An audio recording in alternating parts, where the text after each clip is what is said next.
So winter has officially announced itself in Ohio. We woke up on Monday to that sea of white outside our windows. And I don't know if it was all of Ohio, but at least it was where I was at. And I actually didn't expect the snow to be sticking to the ground. Everything I heard said that it probably wouldn't stick.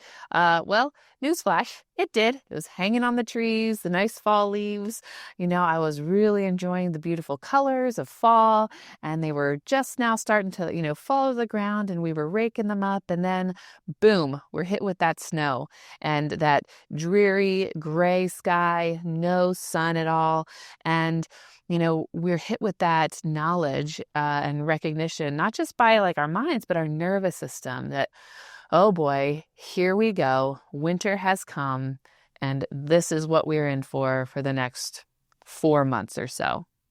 Well, today I want to talk a little bit about prevention, and that it doesn't have to be down in the dumps, bummer, and I just have to struggle through it as we go through this winter and hold on till April.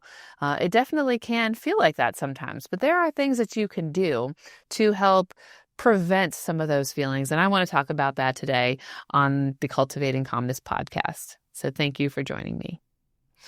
Yeah. So I don't know about you, but I used to love winter. If somebody asked me what my favorite holiday or my favorite season was, I probably would have said winter because I love the snow, and I still do. I love seeing the beautiful snow on the ground. And I sometimes make the joke, like, if I could have the snow without the cold, that would be awesome. Could we just bring the snow in the middle of, summer, and we can see it and it looks great, and we can throw the snowballs and we can make the snowmen, but it can be warm out and have the sun? That would be great. Obviously, it's not a Hallmark movie, and we can't just put fake snow all over the ground and, come into our winter wonderland. And as time has gone on for me, and as I get, really into my adulthood, I've noticed that I enjoy the winter less and less. I definitely don't like the cold. I am not a cold person, although I do enjoy sweater weather. So as a therapist and it being a little chilly, I love my sweaters. I would say more than half my closet is sweaters, and I enjoy them. So there's a plus. But, the dreary weather, the lack of sunlight and the warmth is a real bummer. And it can really have an effect on our physiology, our bodies, and our minds. And there's, a lot of reasons for that, not just that the weather has changed. That does change things, the physiology of, how we are coping, because the shift in the sun and the weather isn't just a shift in the sun and the weather. It has effects on our bodies and how we function. And if you don't know how to handle that, or you don't catch it, you may be playing catch up all season long. And so with the start of winter, I know we're in fall, and winter doesn't officially start till December. I'm hoping this is just a little, bump, and we'll get some, little warmer weather, maybe in the 40s and 50s instead of the 30s here really soon. And this is just a little blip. So we can still see those fall colors and enjoy the fall leaves and all that fall has to offer us. But, it still gives us a little bit of time. We set the clocks back. It officially turned to fall in September. So things are changing, and we want to prepare for that. Often what I talk to my clients about, especially heading into winter, is how's your vitamin D? Well, why do I ask about that? Your vitamin D is affected by the amount of sun. Well, starting, in September, that starts to change. Well, I mean, almost right away. We hit our peak, and then the sunlight slowly decreases. And then, we were feeling it. And then the times went back with a stupid time change. And don't get me started on that. We don't need it. But that affects us even more. And there's science out there that will tell you that it has a effect on our bodies and can really be detrimental to our health. Again, another story for another day. But right, we set those clocks back again, and so we're getting even less sunlight in those waking hours. So there are things that you can do to help, even if you can't exactly see the sun outside, like we did on Monday. You looked outside, no sun in sight, gray, dreary clouds, and it just felt like blah, right? So, when we have less sunlight, that decreases our vitamin D, which impacts our serotonin and our dopamine. All of those things are connected. And when it's cold outside, we tend to want to spend less time outside, myself included. And so sometimes we have to force ourselves to do that. And when we're spending more time inside, we tend to have less movement, so we're not necessarily going to the gym or walking around our office, where it's warm outside. You see, oh, the sun's out, I may go take a walk. You're less likely to want to do that when there's snow on the ground. Oh, I have to put on a jacket. I have to put on boots. I have to, right? And then we're all bundled up, and, this much of our body gets sunlight. Now you're still getting sunlight through the clouds, so we can't discount that. I don't know if you knew that, but yes, you're still getting sunlight through the clouds, which is why on overcast days you can still get a sunburn, because the sun is still there and it's still shining through the clouds. You just can't see the actual sun. So you're still getting that sunlight, but you're just obviously not getting as much of it. And so that is going to decrease the amount of vitamin D in your system. And if you live in Ohio like me, you're going to likely have low vitamin D, because you're probably not getting it in your food, and you might not be taking part in other things where you can boost your vitamin D. So you may have to supplement with vitamin D. D3 is recommended to go with K2, because the two go together and they, help each other absorb. So oftentimes doctors may give people who have really low vitamin D a really high dose of vitamin D.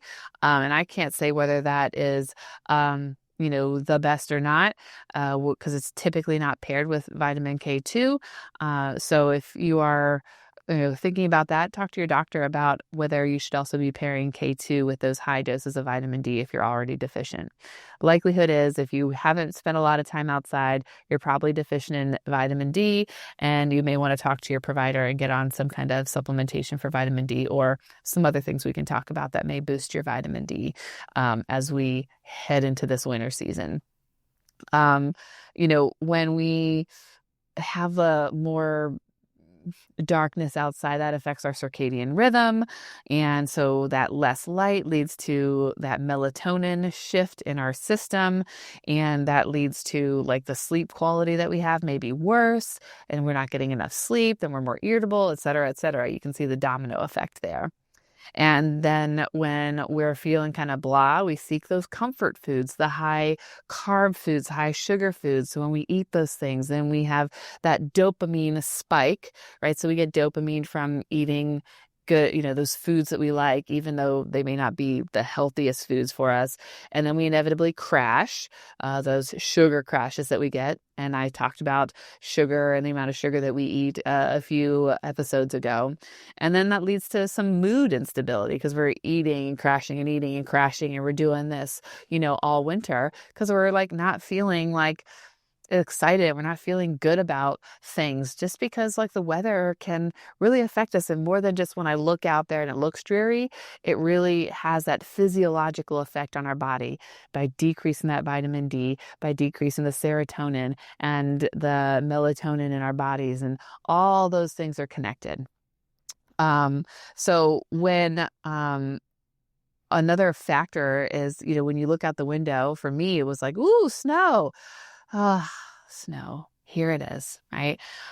We have that mental memory, but we also have the biological memory, our body just remembers, and it remembers that this is the time that's coming up, right? Ugh, here we go. Nothing good's going to happen till April, right? Now, I don't happen to agree with that mindset, but I can understand why people feel that way. And on days like Monday, I was definitely not super excited. And I usually am really excited about snow, and I just wasn't this time. And so I took some pictures, and it looked nice, and I really wanted to see my fall leaves, so I was missing that, all being covered up by snow. So that will hopefully melt soon, and we'll be back to experiencing some of that fall after this winter blast passes through. But it feels constricting the winter months because we are inside. We go outside less, and there's less contact with nature, less grounding, less outside time. Kind of that novelty, the newness of what nature can bring us, and all of those things can lead to those kind of symptoms of depression and anxiety that we may experience just from the lack of sunlight and the kind of changes in how we handle our system and how we handle life when winter comes.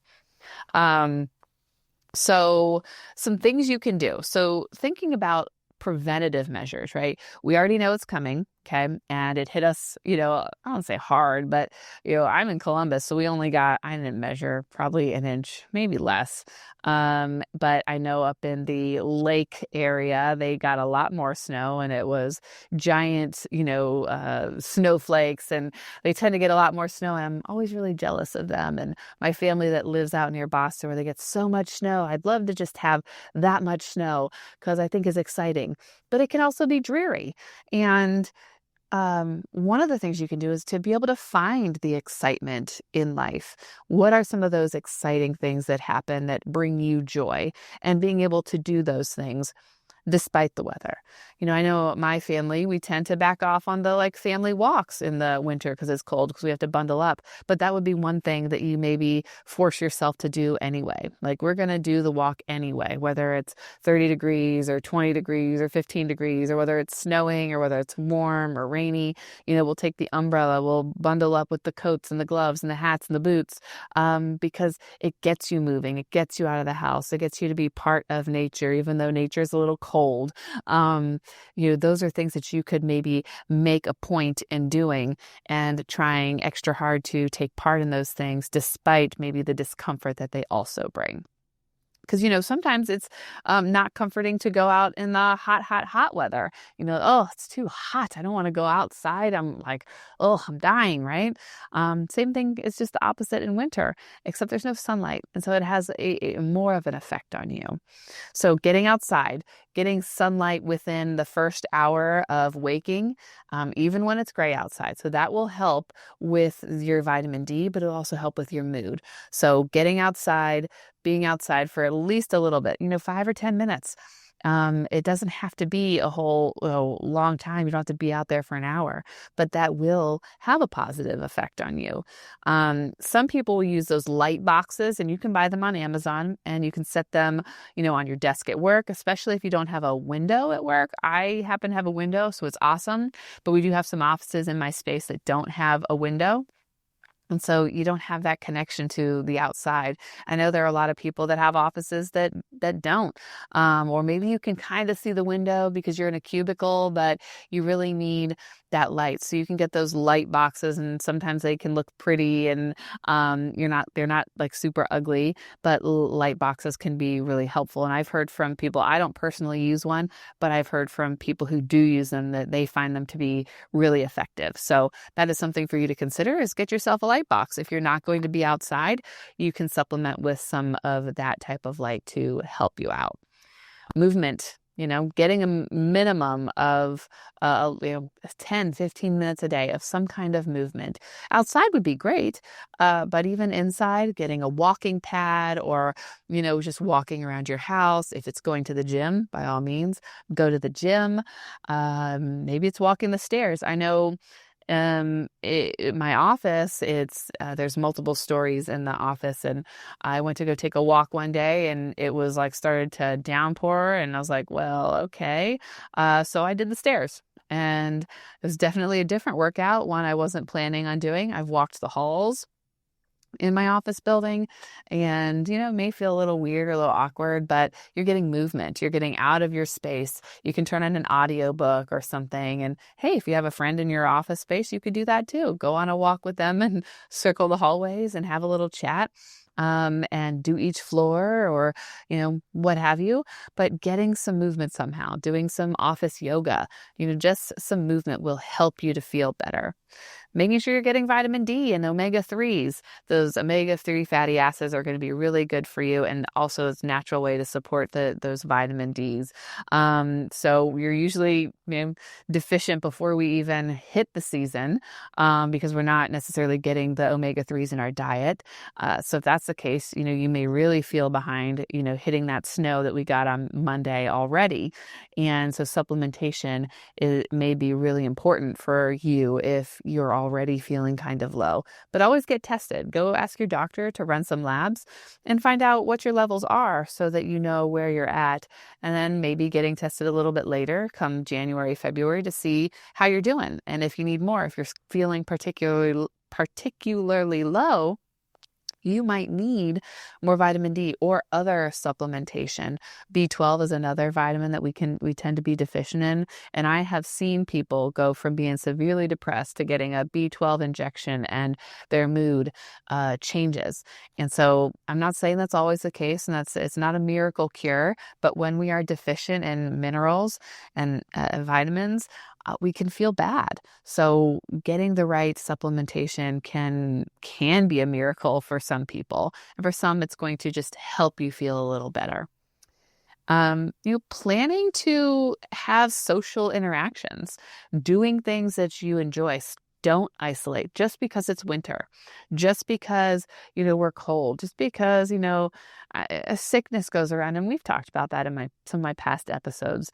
So go back and listen to that and how to help yourself with that. Some people are afraid to be around other people because, oh no, I might get a cold. Yeah, that's a possibility. But is it worth the social isolation from the people you care about and doing things with others? So finding ways to get out, putting it on your calendar, planning things well in advance so that you are engaged in these interactions with other people so that you can, have a good time. And make it a priority. And that's why, putting it on your schedule is important. Finding those ways to have joy. So for me, one of the things that I love to do it year round, but especially in the holiday, winter, fall time is when there's a lot of craft shows, vendor shows, people that make things. I have just always loved going to those things. I don't know. It started when I was younger. When I was little, I had a grandma and an aunt who would take me to those types of things all the time. And so I would always go with them. And you don't always have to buy things. Sometimes it's just great to look at things and see how creative other people can be. And for me, that's one of the things that I really look forward to. Whenever there's one going on around town, I want to make a point to go, even if I'm, can't buy anything, even if funds are low or, it's just, I don't see anything that really stands out. It's just fun. It's fun to look at things. And sometimes those places are crowded. Sometimes they're not. And for me, that brings me joy. And so they go on my calendar. It's something I try to go to. You don't have to spend all day. You can spend an hour or two. See really cool things. As an adult, I make a point to try to go to them, and that's where I get a lot of my gifts. And so I'm always looking for other people. Ooh, who would that be nice for? Who could I get that for? And I will collect those things all year round, but especially in, the winter time, it's a good time to find gifts for people. And it's a good way to shop local and find special gifts for people from those makers and those creators that are not big business, but are smaller businesses, and support your neighbor and other small business people. So that brings me a lot of joy. And that was actually something that came up in the conference that I went to recently. One of the keynote speaker talked about your triessence, and talking about one of the questions she had us kind of talk with a partner or someone sitting next to us was like, what is something that you enjoy doing? And for some of us, it took a little thinking. And that was what I shared with the person I sat next to, was going to these craft shows. And it stemmed from doing them when I was little. And now I bring my kids to them. And, they kind of go begrudgingly right now, but maybe someday they will also enjoy going. going, and they'll be like me when they get older, and they'll enjoy going and creating, and maybe they will sell things and create things. So it doesn't have to be just a moment. It could be something that builds into something else for other generations. So thinking about ways you can incorporate that with your kids. 1 year, and hey, I may do it again this year. I don't know. The metro parks around here have this little like passport book, and sometimes they have little like tasks or challenges where they want you to hit a certain number of the metro parks within, a month, or the winter months. And then if you get a stamp in each of them and you submit it, then you can get a prize, or, something like that. So one winter, probably 2 or 3 ago now, I did that with my kids. So on days off, or usually those are the weekends, we would hit the different ones, and we would, I would say we're going to at least do a mile walk. And sometimes there was a lot of snow, had the snow boots on and the gloves. And, the kids went and played on the playground in the snow in their snow, outfits and clothes. And yeah, it was freezing, but we also had fun, and we explored, and we looked for things. And sometimes they had little activities where you were looking for things that they purposely, put out there, and you could collect them and find them. So that's something you could do just to get yourself out. Make a point to go hike at different parks or explore different areas and get outside. Christmas lights. I love Christmas lights. So that's usually, it tends to be something you may do in your car. But you could also find, go to the zoo. Our local zoo, Columbus Zoo, has the Christmas lights. You can go and walk around and get outside and go see those lights. It's a really awesome experience. So getting out and finding those things that purposely bring you joy. I would say to get those things on your calendar, make a point to do them, try something new, go explore other activities. There's all kinds of activities that are out there in the wintertime, just like there are the summer. They're just usually more indoors, and there's nothing wrong with that. Maybe you may find another activity that you like, and maybe you find one that you definitely don't like, and you can cross that off the list. But you may surprise yourself. You may find something that you truly do enjoy a lot, and it may be worth it. So we want to look at winter as not a problem, but as something that you have to survive, but a season to prepare for and to prepare our system for. And so those steps that I talked about, being able to supplement if needed, getting yourself outside, getting yourself like a light box. I didn't mention like red light and saunas. Those things are going to be really helpful for you. Some things I've talked about previously in other episodes, even like cold plunges, going outside, go sit in the snow. It's kind of like a cold plunge, right? You're sparking that immune system, and you're getting yourself activated, and you're providing yourself that needed like dopamine and serotonin, and you're getting it in different ways, eating healthy, not eating all the junk food, healing your gut. Those are all things that you can do despite it being winter, to help yourself get through the winter and to feel better while doing it. So just because you woke up on Monday to doom and gloom and winter and blah, finding the joy in the small things, enjoying like the pretty snow, despite the traffic, right? And despite it covering up our pretty leaves, being able to find those things and not think of it as like a downer, but think of it as temporary and something I can enjoy. And what else can I do about it? I hope that you can take some of these things into consideration as you head into winter, wherever you are. But here in Ohio, it seems to have started at least a little bit. And I don't want you to feel like there's nothing you can do about it, because you can. You can do something about it. You can take control, and you don't have to let the weather take control of you. So thank you for joining me today. I hope you have a wonderful rest of your week. Hopefully we don't have too much more snow this week, and we can have a little reprieve before we get much more of it as we head deeper into winter. See you next week.